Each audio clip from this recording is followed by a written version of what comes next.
Well, by now we know for sure that DX11 will increase your FPS, your performance. But what will be the big impact of DX11 for Planetside 2? Stay tuned to find out.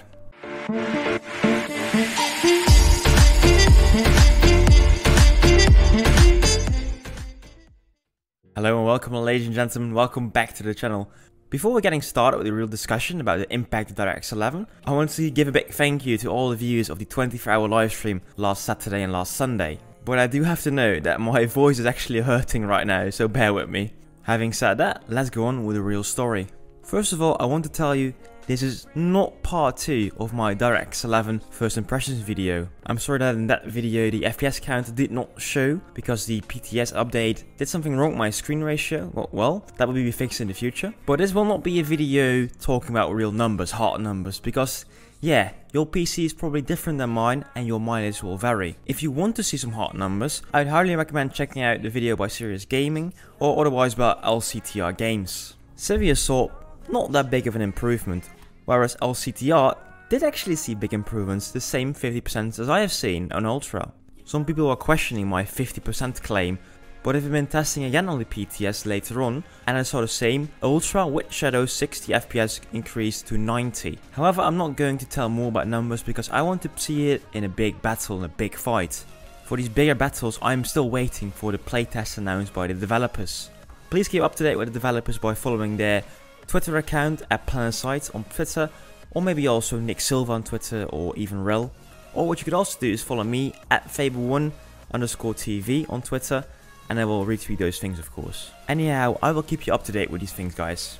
And when we have done the playtest with a bigger community with more players, I will also do a part 2 of the first impressions video about DX11. I did do some nice 12v12 battles on Tech on Storage and Hossen though, organized by my Discord. When I now go back to my Planetside 2 live environment, I already start to miss the frames. But I do bless Planetside 2 for the live environment not crashing all the time. One tip for you guys, if you want to play on the PTS, watch out with spawning vehicles or switching your gear. I have got the feeling that the terminals are right now quite glitchy, quite buggy, and they might ask a bit too much performance from your PC, and that's why you start crashing with the game. However, if you take your time, if you wait a few seconds before you click redeploy, deploy, whatsoever, it will decrease the chance of crashing. If you are playing on the PTS and you do encounter bugs, please report them with /bug in game. Or what you can also do is go to the Reddit, join the mega threads with all the bugs. I think right now around 150 bugs are listed, and add them to the list by commenting. The developers of Planetside 2 really appreciate that work. There are already some fixes for the updates on the PTS, and if you can trust Nick on this, they will deploy on the PTS April 8th, so today on 3 PM Pacific. For the guys like me that don't know time conversion, that's 4 hours after I upload this video, so 12 PM Central European time. But Faber, what is in this update? That's a good question, kind sir. Luckily, Nick also provided us with a patch note. Like always, I will put a link down if you want to read yourself, but I'll also post a picture on the screen right now. DX11 progress and a more secure future. We have made numerous bugs and crash fixes to DX11, as well as some substantial underlying changes to the way our file packaging system works. Our new file packaging system offers better encryption of assets, which means a more secure game overall. Just a random note from me in between, better file encryption means, for example, that hitbox cheaters can't modify the files as easily as is possible right now. So basically less cheaters, which is of course very nice. Let's go on. In addition, this updated system dramatically reduces the file size of the game. According to what I have heard, the game would go from 17 gigs of storage to give or take 10 gigs of storage. So that's finally actually a big change. There is a catch though, according to Nick. All players will be required to re-download the games once the update goes live. This also includes the update going to PTS right now. So not only the PTS has to be re-downloaded completely, also the live environment will have to be downloaded completely again. As someone with fiber internet, I don't really complain. But let's say a year ago, I also had this very slow connection. Downloads with max speeds of 800 kilobytes per second. So I am very sad for the guys that have a bad connection and have to update probably for hours and hours and can't play the game in the meanwhile. However, Nick goes on explaining why we have to re-download the complete game again. It was important that we timed the structural upgrade with a large, very desirable feature that we could use as a call to arms to incentivize players to re-download the game. He's probably right now referring to DX11 and the NSOps, and don't forget this, but also the spawn system revamp. Botany goes on, and this is probably for me one of the most important parts of his whole message. Rest assured that we, Dayrare Games in this, will be pushing for the return of lapsed players through various campaigns surrounding the release of DX11. You can't see me, but right now I am nodding in happiness. This, guys, is basically the marketing we, the community, have been asking for a long while already. Nick is talking about bringing back lapsed players, so more or less the old players.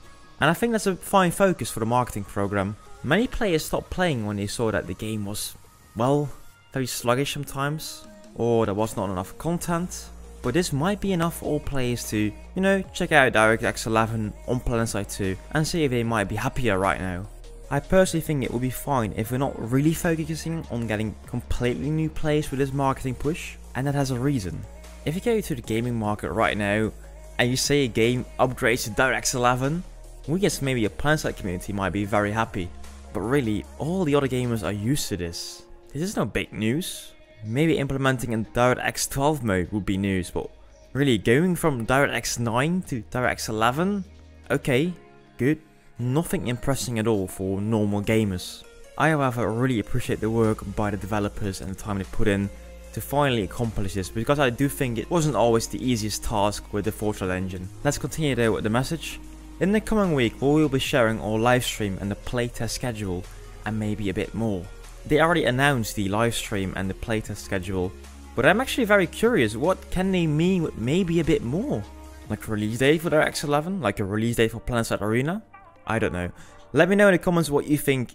Is this maybe a bit more? I'm actually very curious. Please download this PTS update and continue to help us test the game stability, and keep using the /bug command to help us track down all the smaller bugs as well. Thanks again, Nick, for this DX11 progress and more secure future patch note thing. But let's get back to my discussion mode. Again, we're talking about bringing back players. I think that's right now the biggest problem we have with Planetside 2. A declining player population. People keep showing charts of like the declining Steam charts or declining numbers on the Planetside 2 Fizu sites. Whatever, okay, we know we are declining as a community, getting smaller and smaller and smaller, and yes, that does hurt gameplay. I've been playing a bit on Bricks lately, and Bricks has sometimes, even on prime time, let's say 40 players online. To me, it started to feel like a Call of Duty game. Just deploy, redeploy, same base all over again, 20 vs 20 more or less, and have fun. But it wasn't the massive warfare that, you know, attracts me to Planetside 2 in general. My expectations of DX11 are the comeback of more old players, and the old players might stick around a bit longer. As long as we have no better tutorial, as long as we have no better other ways to keep in the younger players and new players, that's fine. Don't really focus on marketing to new players. Bringing back the vets and keeping the vets around longer, that's what we need right now. If that is done thanks to DX11, developers have some more time to also work onto other parts of the game. For example, for the veteran players again, having like an alliance or an outfit goal to work towards, outfit ASP or whatever. But also, like you mentioned before in another video, the comeback of emotes in the game. What else would entertain those Fortnite players more than emotes in the game, next to of course construction. There's one thing more about DX11 that I have not really spoken about before in a video, and that is actually the possibility to again play on ultra frames, play on good graphics. As you might know guys, I'm a streamer, I make YouTube videos and I do stuff in general about the game, and to some people I'm their first contact point with Planetside 2. So for new players, I'm the first thing they will see with Planetside 2. And I'm just an example. There are countless and countless of minds of people making content for Planetside 2, and most of them show gameplay.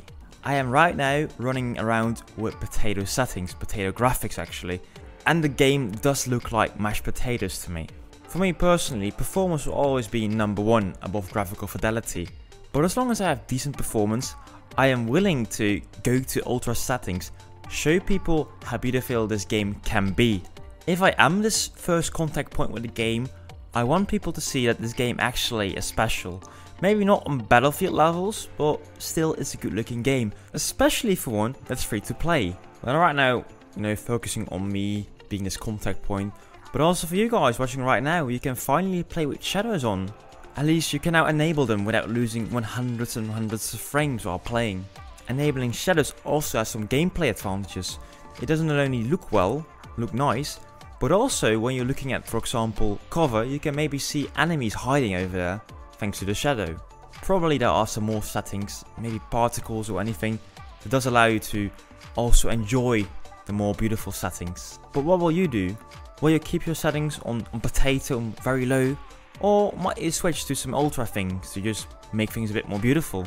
Please let me know in the comments down below and let me know what you think also about the impact in the game. And finally, like always, like and subscribe. And then again, I'm Faber1 and I will see you soon with some more content.